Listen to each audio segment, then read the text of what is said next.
It's true, going crazy, knocking people down. So I think he could get more money doing the tough series. I don't know whether it helps with their merchandise or their sponsorship, doing the TV show. And then if he beats Evans, which he badly wants to do, he will get his shot at Machida. Which on that last show, I probably don't think he can win it, but yeah, but that's the thing. Obviously there's other options, but I've always been led to believe the whole point of fighting in an organisation like UFC, Pride and all that is to be the champ. It's not about the TV series, it's not about getting yourself a car because you smashed it up and gone on a crazy fucking rampage. It's not about any, it's about becoming a champ, and he's got an option to fight the champ and he's not taking it. So who is stepping in and his crazy punch jerk knee kind of motion might be the thing to defeat Machida? Probably not. Shogun we're talking about here. Yeah, Shogun Hua versus Machida. That's the next light heavyweight. That's UFC 104. So we will have a show. So that's but Machida, I think the Machida era has started, and I haven't rolled in a karate class, so. Have you honestly? No. I doubted you for a minute there.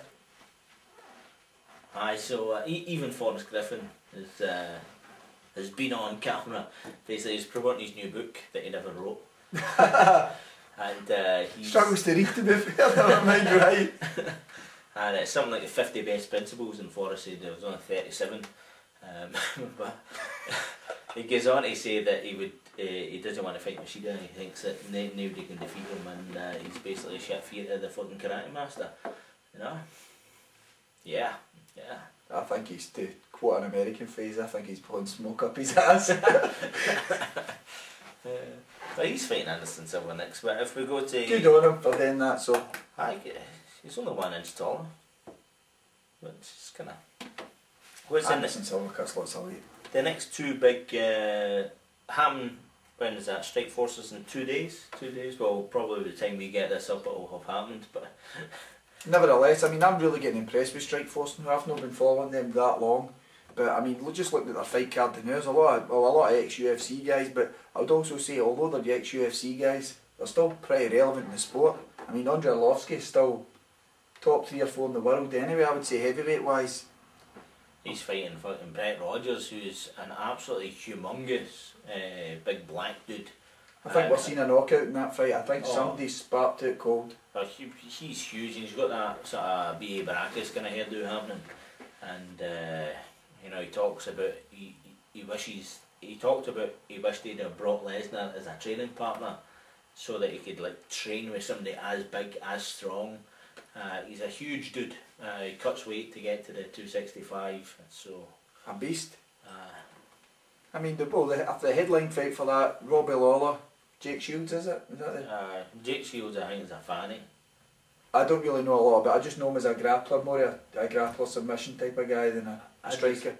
I remember his press conference when he was fighting Crazy Horse, and he was talking all this sort of like trying to be eloquent smash talker. And Crazy Horse, Crazy Horse, who am I? You're thinking about heavyweight there, aren't you? Yeah, who am I thinking? Yeah, Charles, crazy, kind of black guy. He fought the guys for shootbox in the locker room. Charles, crazy. You know who I'm talking about. We're talking about the Charles. That's the fight. That's the shit I'm talking about. I'm right there. Aye.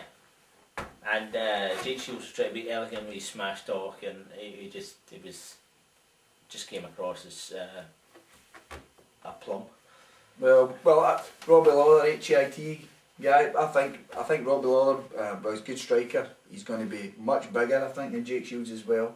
I think that'll take his. I think Jake will probably try and stand and trade with him a wee while, looking to take him down. But I think he won't be able. He'll not get a chance. So I think he'll get sparked out. Arlovsky, I hope Arlovsky wins his fight against Brett Rogers.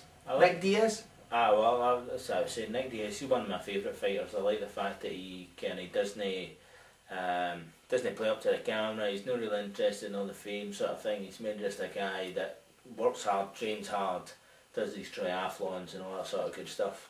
I hate both the Diaz brothers. Whole smash. I like Nick Diaz. I think he's good. in terms of he just talks what he talks and doesn't cut any shit. That's him. He's clean. He's kind of all he does is train and yeah. Scott Smith, he's fighting. I think is that hands of stone? Aye, Is that heavy he hits hands guy. as well? So maybe Nick Gase will take that one to the ground. Although when he was fighting Shamrock, I was surprised how big he looked compared to Shamrock. Can you believe that?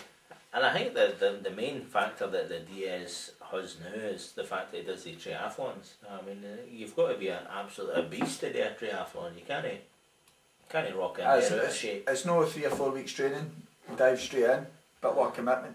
Phil Baroni, Joe Riggs. There's a lot of trash talk there between the two of them. I mean, Joe Riggs, ex-fat guy. Phil Baroni, ex-steroid guy. Ex-fucking craziest fucking MMA fighter ever. Man. Current asshole. I still, in a sick way, I like him. He's fucking wired. Like he's a guy that can grow a beard in 4 minutes or something like that. He had that much testosterone pumping through his system. And whatever else he's... Yeah, I like Baroni just because he's absolutely wired. He can sell a fight. Oh, That's he's brutal as well. I mean, he just dropped down to is it welterweight they're fighting? I think it's 170 he's dropped down to. I think they're fighting 170. I mean, he's dropped down to that, so he could be quite effective at that weight. I mean, Diesel Riggs, he was heavyweight at one, like flabby fuck. He's way down now. So, it's interesting to see how that fight goes. Big flabby fuck. It's a big beast. You know what I mean. Quickly moving on. Kevin Randleman, Mike Whitehead, 2 great wrestlers. Kevin Randleman got married recently. Well done with that.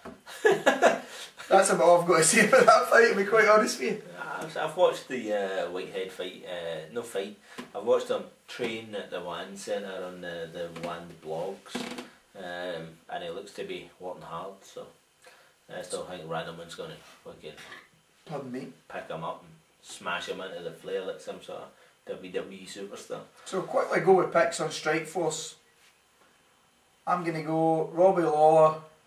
Who you going to win that fight? Aye. Lawler. Arlovsky or Brett Rogers? I'm going Arlovsky. I've got to go Rogers. Alright. I've got these really good machida gifts, by the way. just to cut in there, I got these really good machida gifts that I got after a Tinterweb, like that one there. Fucking hell. So we just got to the t-shirt winner. It's Jean-Luc Picardo from Paris, France.